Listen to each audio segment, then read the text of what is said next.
आज हम लोग शुरू करेंगे ग्रुप 18। ग्रुप 18 हमें पता है नोबल गैसेस का ग्रुप है। इसमें एलिमेंट्स हमारे पास है helium, neon, argon, krypton, xenon, radon. Last का जो एलिमेंट है रेडॉन, ये एक रेडियो एक्टिव एलिमेंट होता है। इससे हमें कुछ करना नहीं है, रेडियो एक्टिव सब्सटेंस है। अब सबसे पहले हम ये बात करेंगे कि आयोनाइजेशन इंथैल्पी का क्या ट्रेंड है। आयोनाइजेशन इंथैल्पी ऑलरेडी हमें पता है, इनके पास इलेक्ट्रॉनिक कॉन्फ़िगरेशन अगर हम इनका चेक करें तो इनके पास स्टेबल इलेक्ट्रॉनिक कॉन्फ़िगरेशन है। इट मींस इनका ऑक्टेट कंप्लीट है एक्सेप्ट हीलियम। तो हम ऐसा बोल सकते हैं कि all inert gases have very high ionisation enthalpy. Exam में इसका रीजन पूछा जाता है, क्यों है। रीजन ऑलरेडी मैंने बता दिया, इनके ऑक्टेट कंप्लीट हैं। तो आंसर क्या होगा, रीजन क्या होगा, due to stable electronic configuration. ये भी चीज हमें पता है, ionisation enthalpy inversely proportional to atomic size. दूसरी बात करते हैं हम लोग एटॉमिक रेडियस की। एटॉमिक रेडियस हमें पता है, जब हम पीरियड में मूव करते हैं left to right, size decrease होता है। बट ग्रुप 18 का साइज जो है एक्सपेक्टेड साइज से लार्जर होता है। अब इसके पीछे क्या रीजन है, इसके पीछे रीजन होता है, हमें पता है अगर ये दो इनर्ट गैसेस है तो आपस में कभी रिएक्ट नहीं करती, दोनों आइसोलेटेड कंडीशन में होता है। और जो एलिमेंट्स आइसोलेटेड कंडीशंस में होते हैं उनके बीच में उनके बीच में वंडरवाल रेडियाई एग्जिस्ट होती है। तो ड्यू टू वंडरवाल रेडियाई इनका साइज क्या होता है, एक्सपेक्टेड साइज से लार्जर होता है। इस पॉइंट को नोट डाउन कर लो।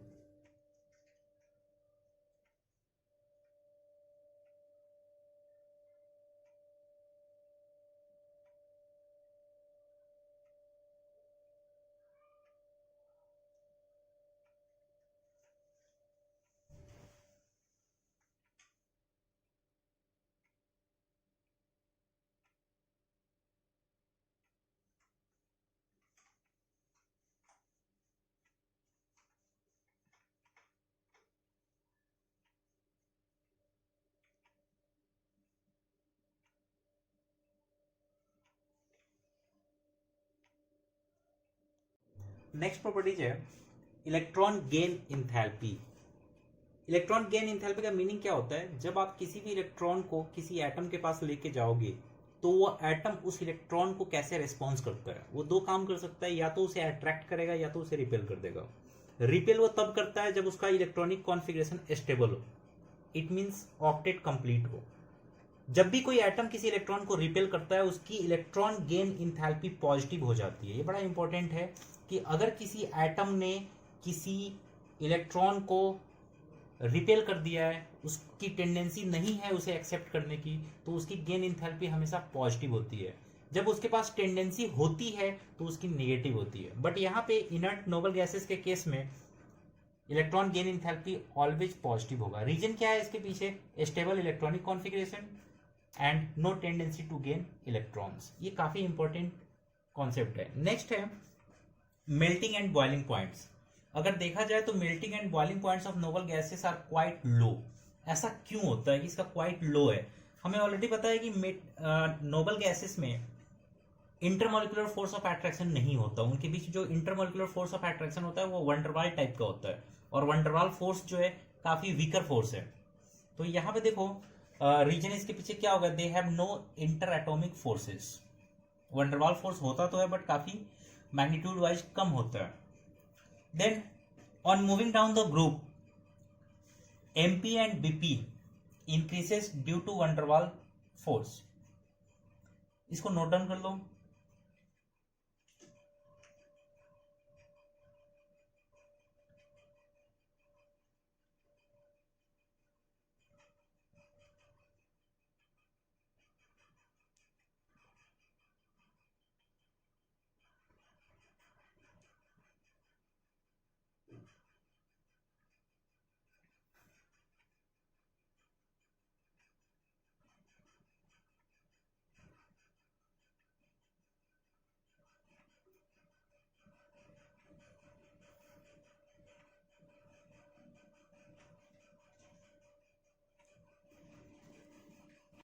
Compounds of noble gases.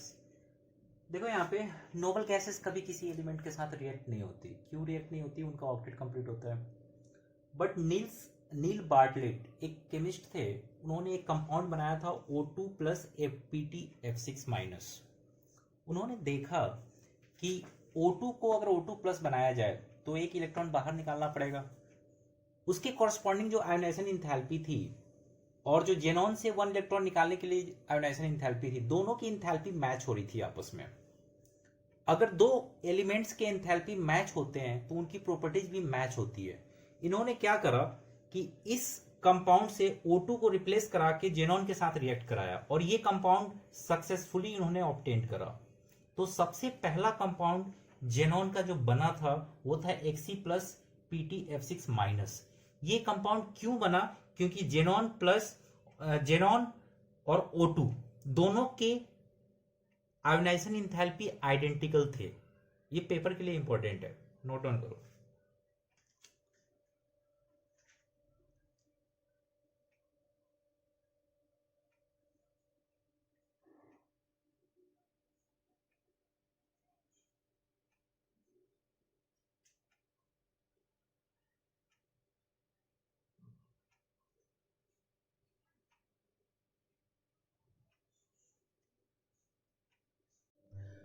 Next है जेनॉन ऑक्सीजन कंपाउंड्स।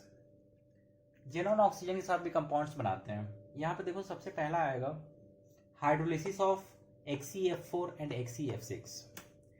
सबसे पहले अगर हमने XeF4 का हाइड्रोलिसिस कराया तो हमें एक चीज पता है कि जेनॉन जो होता है वो फ्लोराइड आयन प्रोवाइड करता है, लिबरेट करता है। तो ये एक फ्लोराइड आयन लिबरेट करेगा तो HF बनेगा। देन H2 की बात करूं तो ऑक्सीजन बनेगा और साथ में इंपॉर्टेंट प्रोडक्ट बनेगा XeO3। ये इंपॉर्टेंट है और ये चीज बनेगी। ये रिएक्शन जो है इसे याद रखना पड़ता है, बट इसमें इंपॉर्टेंट ये है कि XeO3 बनेगा।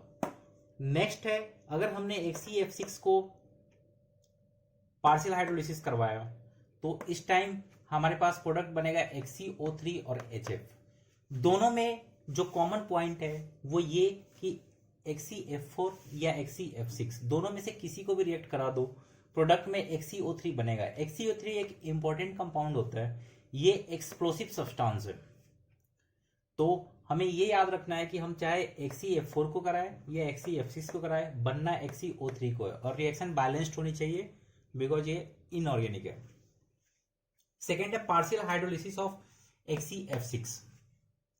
XeF6 की दो रिएक्शंस होती हैं। एक में जब वाटर का अमाउंट कम होगा तो XeF6 वाटर के साथ मिलके XeOF4 बनाता है और साथ में फ्लोराइड आयन प्रोवाइड करेगा। अगर यहाँ पे वाटर की क्वांटिटी ज्यादा हुई तो इस टाइम ये XeO2F2 और HF बनाएगा। एग्जाम में दोनों ही कंडीशन पूछे जाते हैं कि कब XeF6 ये कंपाउंड बनाता है और कब XeF6 ये कंपाउंड बनाता है। उस टाइम तुम्हें हाइड्रोजन H2O की ये कंडीशन याद रखनी होगी, इसको नोट डाउन कर दो।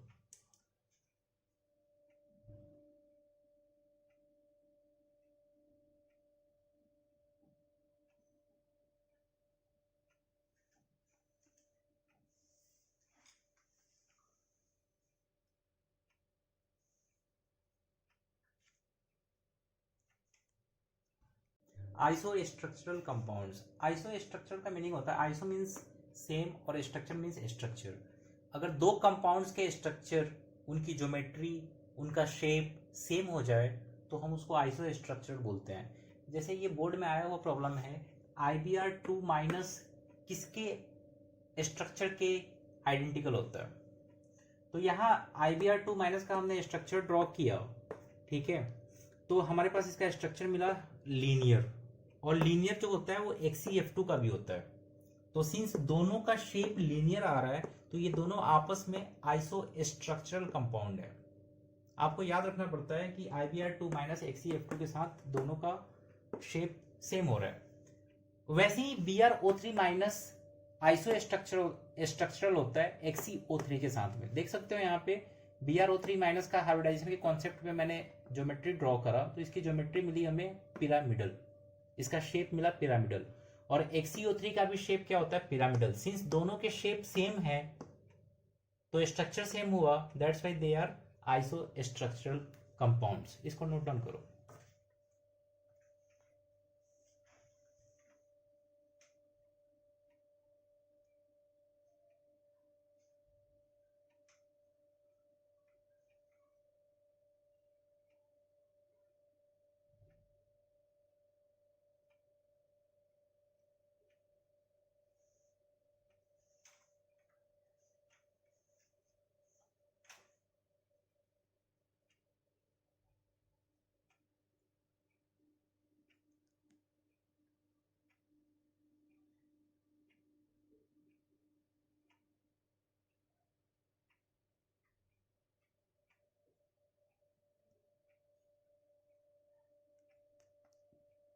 Uses of noble gases. सबसे पहले यूज देखते हैं हम हीलियम का। हीलियम के जो यूज हैं, पहला है इन फिलिंग बैलून्स। बैलून्स में क्यों बढ़ते हैं ये रीजनिंग में आता है, तो आंसर होगा नॉन इन्फ्लेमेबल और लाइट गैस होने की वजह से। सेकेंड होता है used as diluent for oxygen, ये बड़ा इंपॉर्टेंट है, used as diluent for oxygen. Diluent for oxygen का मीनिंग होता है ऑक्सीजन को डाइल्यूट करने के लिए हम लोग हीलियम डालते हैं, और ऐसा इसलिए करते हैं क्योंकि ब्लड के अंदर हीलियम की सॉल्युबिलिटी बहुत ही कम है। हीलियम उसके अंदर सॉल्युबल नहीं होता, वो बाहर निकल जाता है। तो ये बोर्ड का प्रॉब्लम है कि हीलियम का एज ए डाइल्यूएंट क्यों यूज करते हैं, तो आंसर होगा because of its very low solubility in blood. Third used as cryogenic agents, ये नॉर्मल चीजें हैं। नियोन की बात करते हैं। नियोन का यूज होता है एडवर्टीजमेंट के जो बल्ब्स होते हैं उसमें नियोन का यूज किया जाता है। बोटेनिकल गार्डन्स में नियोन का यूज होता है और वोल्टेज रेगुलेटर के फॉर्म में यूज होता है। इसमें ये दो इंपॉर्टेंट है जो आपको याद होना चाहिए। आर्गन्स की बात करेंगे तो आर्क वेल्डिंग, जब हम वेल्डिंग करते हैं वहां पे इनर्ट एटमॉस्फेयर क्रिएट करने के लिए आर्गन का यूज करते हैं। और सेकेंड, जो इलेक्ट्रिक बल्ब्स होता है, बल्ब्स के अंदर इनर्ट एटमॉस्फेयर क्रिएट करने के लिए भी आर्गन का यूज करते हैं, और ये क्रिप्टन का यूज है। इतने जिसपे मैंने रेड टिक करा है वो आप लोगों को याद रखना है।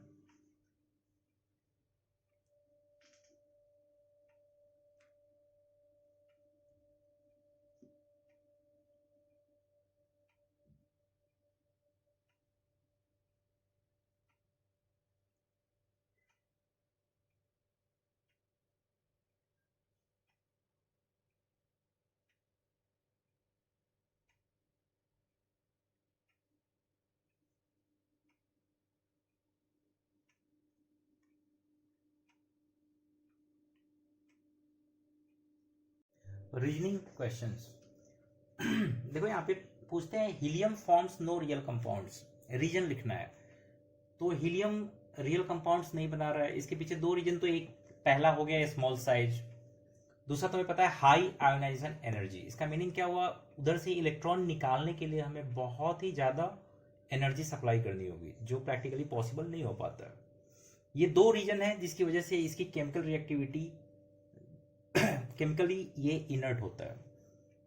सेकेंड आते हैं क्वेश्चन नंबर 2 पे, majority of non noble gas compounds are those of xenon. इसने पूछा है जेनॉन के ही कंपाउंड्स क्यों बनते हैं मैक्सिमम, तो इसके पीछे रीजन है जेनॉन से इलेक्ट्रॉन निकालने के लिए जो एनर्जी की नीड होती है वो लिस्ट होती है।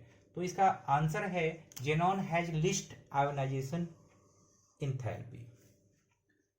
ठीक है, देन क्वेश्चन नंबर 3 पे देखना, why do some noble gases form compounds with fluorine and oxygen. Xenon जो है वो मैक्सिमम फ्लोरीन और ऑक्सीजन के साथ ही क्यों बनाता है। एक्चुअली कंपाउंड्स बनाने के लिए साइज का छोटा होना मैटर करता है। यहां पे फ्लोरीन एंड ऑक्सीजन ये दोनों एक तो मोस्ट इलेक्ट्रोनेगेटिव एटम है, एंड सेकेंड वन इन दोनों का साइज जो है वो काफी छोटा होता है, स्मॉलर साइज। ये दो रीजन है जिसकी वजह से ये सिर्फ जेनॉन के साथ ही रिएक्ट करता है। इसको नोट डाउन करो।